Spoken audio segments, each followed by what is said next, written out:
Really, I was homeless, and I had a depression. Not well because I've been here 16 years, so it was really hard. I became hopeless. I was very thin. I was dying really.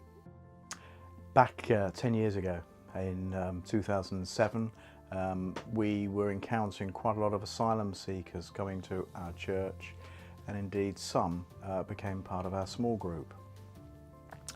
And on one occasion, one guy said to me, I've got to move next week.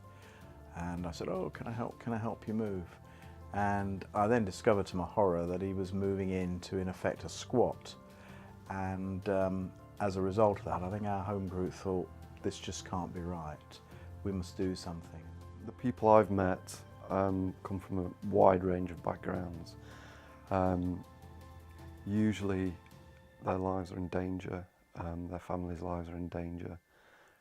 Some of their families have often been killed or tortured. People have their asylum denied for a number of reasons. The most frequent reason really is credibility. In other words, that they're not believed. It's not believed they're telling the truth. It is difficult often for the applicant because they come here, they have come a variety of ways of getting here. They've often come in a rush. They don't have all their documents. They don't have a filing cabinet with them in order to prove exactly why they've left their country. What Open Hands tries to do is to give these people a year's respite, really, a year's security where they can stay in a house, a comfortable house with one or two other asylum seekers, and a house doesn't cost them anything. The bills are all met by Open Hands, and they're allowed to stay in this house for a year while they basically consider their options.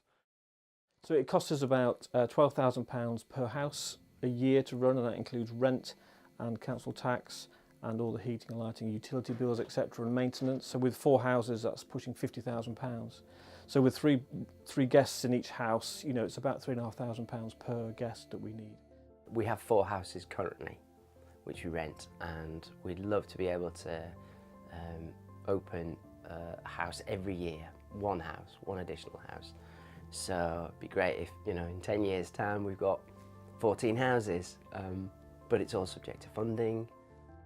Well, people can get involved in lots of ways. These people have nowhere, they're in a no man's land, and we're just trying to offer God's love to them for a period and do that in a demonstrable form. So the most obvious way is finance. We don't get any government support, so just a giving £5 a month is such a bonus to us. I think they just need people who care about them, who are willing to befriend them. Volunteering on the houses, so whilst we aren't the landlord, we still like to look after the houses and make sure that they're in good condition. Oh, the Open Hands, before I met them, I was entirely homeless. I just feel like alone. I don't know what to do. I don't know anyone for help. I don't have solicitor. I don't know the rules in this country. I just without anything.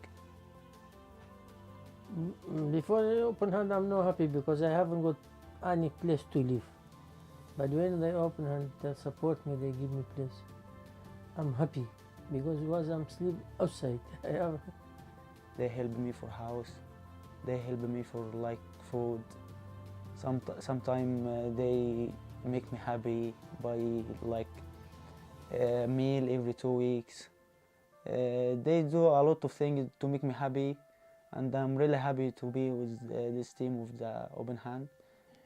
There is love, there is peace, there is joy. Even today, they have cooked massively. And the way they have given us the audacity to come here, they came to the city to fetch us. We are more than even 50 people today. And they have cared for us.